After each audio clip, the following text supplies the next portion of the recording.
My fiancé ordered we must go to Paris for vacation.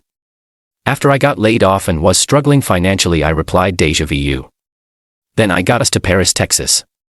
4 hours later she was Googling flights back home. I just got back from the most satisfying trip of my life and I need to share this with someone because my brain is still processing what happened. So backstory: I got laid off from my marketing job 2 months ago. Company downsized, last hired fired type deal.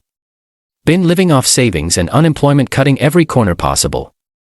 Ramen for dinner, canceled Netflix, the whole poverty starter pack. My fiancée Clarissa, 26, knew this obviously. Last week she comes home from her job at the boutique and goes, "Babe, I've been thinking. We need to go to Paris for vacation. My coworker just got back and the pics are amazing. We should book for next weekend." I'm like, "Claire, I literally just bought generic cereal yesterday because Cheerios was too expensive. That's exactly why we need this. You're so stressed about money. A romantic getaway will fix everything." I tried explaining that Paris would cost like $4 to $5 minimum. Flights, hotels, food, everything. She kept saying her dad could help out, translation pay for it, and that I was being financially paranoid. Then she hit me with, "If you really loved me, you'd find a way to make this happen. This is about our future." That's when something clicked. I remembered my buddy Jake telling me about Paris, Texas last year. Small town, quirky, has an Eiffel Tower replica. You know what? You're right. Let's go to Paris. Her face lit up. Really? Absolutely. Pack your bags, we leave tomorrow morning. She spent the whole evening planning outfits and making lists of French restaurants she wanted to try. I booked us a hotel room and mapped out the drive, took every ounce of self-control not to smirk. Next morning, 6 a.m. sharp, bags in my old Honda. She's dressed like she's about to walk down the Champs-Élysées. I'm playing French music, really selling it. 2 hours and she goes, "Shouldn't we be at the airport by now?" Nope. We're driving. More romantic, like a road trip in the French countryside.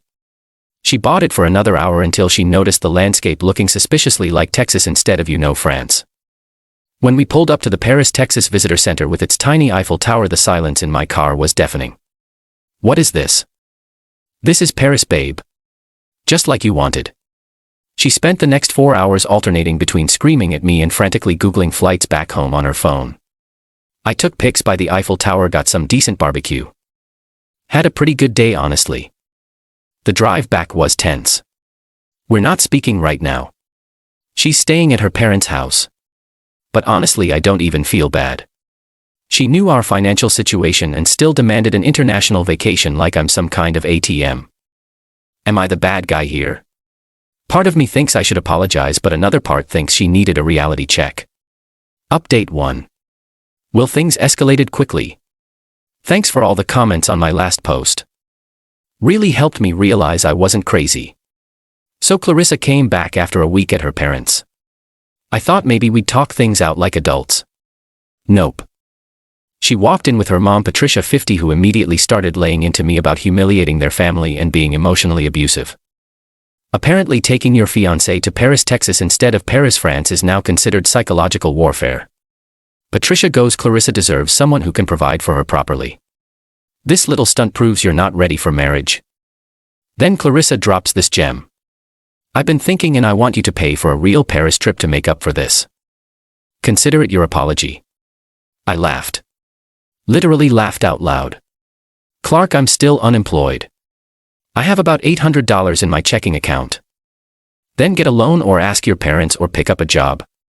I don't care how you do it, but this needs to happen before Christmas.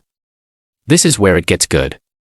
I pulled out my phone and showed them my bank statements, my unemployment paperwork, everything. Laid it all out on the kitchen table. This is our reality. This is what broke looks like.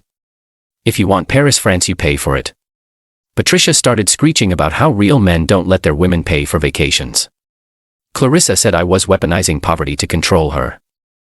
That night I found Clarissa on the phone with someone whispering about other options and maybe it's time. Couldn't hear everything, but the tone was pretty clear. Checked our shared calendar the next morning. She'd scheduled a girls' trip to Vegas for the following weekend. Funny how she found money for that. I'm starting to see some patterns here that I maybe ignored before.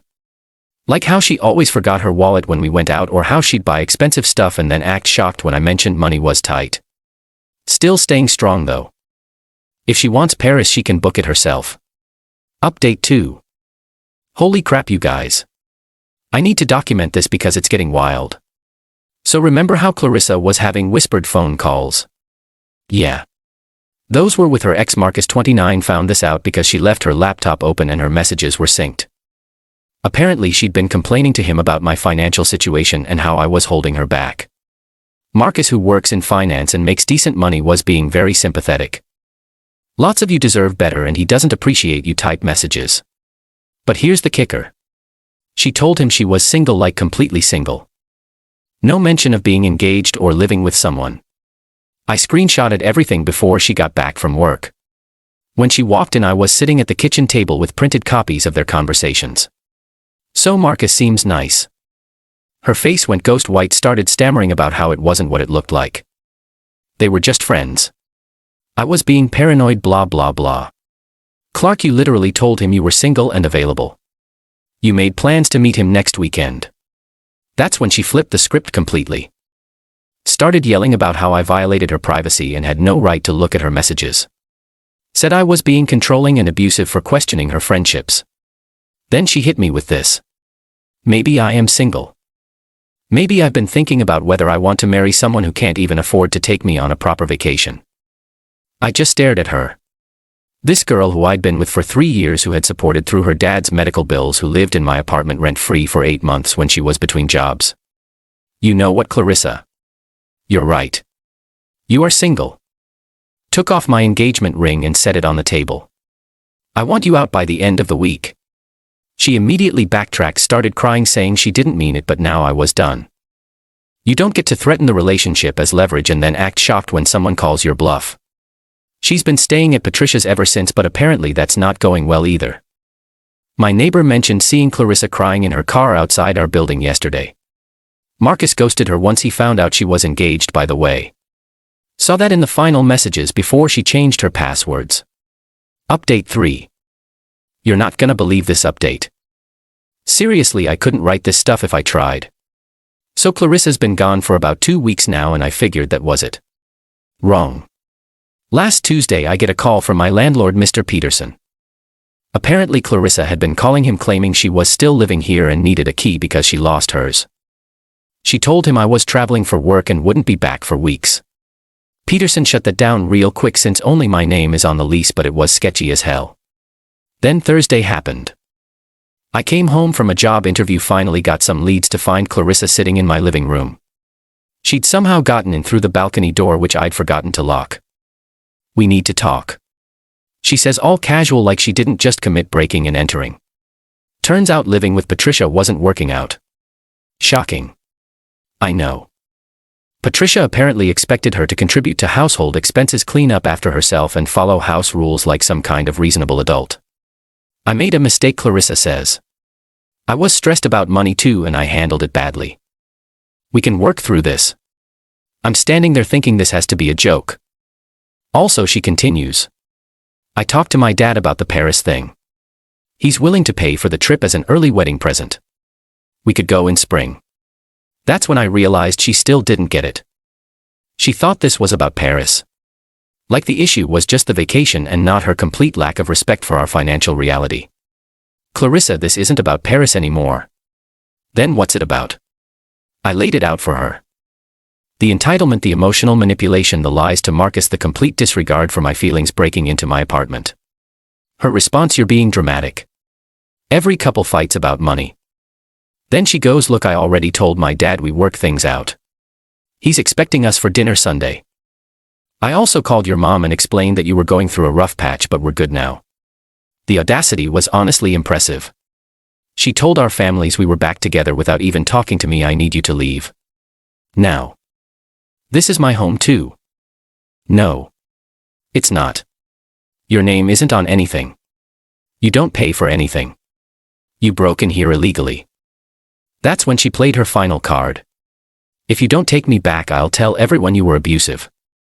I have photos of the bruises on my arm from when you grabbed me. I stared at her. What bruises? What are you talking about? She rolled up her sleeve to show me a bruise on her forearm from when you grabbed me during our fight. Except I'd never grabbed her ever. We'd never even had a physical altercation. That's when I remembered my security camera. I'd installed a basic system after some break-ins in the neighborhood. The camera in the living room had been recording our entire conversation. Clarissa, that camera has been recording since you got here, including the part where you just threatened to falsely accuse me of abuse. Her face went completely white. That's illegal. You can't record me without permission. Actually, I can. It's my apartment and Texas is a one-party consent state. I walked over and made a big show of checking the camera, making sure the recording was saved. So here's what's gonna happen. You're going to leave. You're not gonna contact me again. You're not gonna spread lies about me. And if you do, I have this whole conversation recorded, including your threat to make false abuse allegations. She left without another word. Final update. Time for the final chapter, and honestly, it's been a wild ride. The good news, I got a job. Better than my old one, actually. Marketing manager at a tech startup, decent salary, good benefits. Turns out getting laid off was the push I needed to aim higher. As for Clarissa, well, that's where things get interesting. About a month after the break-in incident, I get a text from Marcus. Yeah. The ex she was messaging. Apparently she'd reached out to him again after we officially ended things, but this time she was honest about the situation. Here's the thing though. Marcus is smarter than she gave him credit for. He did some digging, social media, mutual friends, etc., and figured out pretty quickly that her version of events didn't match reality. Turns out Clarissa had painted me as this controlling, financially abusive guy who trapped her in a relationship. She told Marcus I'd isolated her from friends, monitored her spending, and refused to let her have any independence. Marcus knew this was BS because he could see from her social media that she was out with friends constantly, and she'd literally been planning to cheat on me with him while I was supporting her financially. So he screenshots their new conversations and sends them to me with a message. Thought you should know what she's saying about you. In these messages, she's asking him for money for a fresh start, claiming I'd left her with nothing and she couldn't afford basic necessities. She even sent him photos of herself crying, saying she was scared to ask family for help because they'd take my side. The manipulation was honestly masterful. If I didn't know the real story, I might have felt bad for her too. But Marcus wasn't buying it. He told her he wasn't interested in getting involved and blocked her on everything. Here's the best part though. Remember how she told her dad we'd work things out? Well, Patricia apparently told everyone at their church about how I'd abandoned Clarissa and left her homeless and penniless. Except Clarissa's cousin Emma, who follows me on Instagram, saw my posts about the new job and my normal, non-abusive life. Emma put 2 and 2 together and started asking questions. Long story short, the family figured out Clarissa had been lying about pretty much everything. The Paris situation, the abuse allegations, the financial stuff, all of it. Last I heard from Emma, Clarissa's dad was extremely disappointed and had cut off financial support until she got her life together. Patricia was apparently furious about being made to look like a fool at church. Clarissa's now working at a call center and living with some random roommate she found on Craigslist. According to Emma, she's still telling people I was abusive, but since the family knows the truth, nobody's really listening anymore. As for me, I'm doing great. Got a nice apartment, been dating someone new, Rachel. She's awesome and actually pays for her own stuff. Imagine that. We went to New York last month and she insisted on splitting everything 50-50. Sometimes I think about what would have happened if I'd just paid for that Paris trip. Would we be married now? Would I be broke and miserable, constantly walking on eggshells around her demands? The Paris, Texas thing was petty. I'll admit that, but it revealed who she really was underneath all the manipulation. Someone who saw me as an ATM rather than a partner. Best $47 I ever spent on gas money. Moral of the story: sometimes the trash takes itself out, but you gotta give it a little push toward the curb.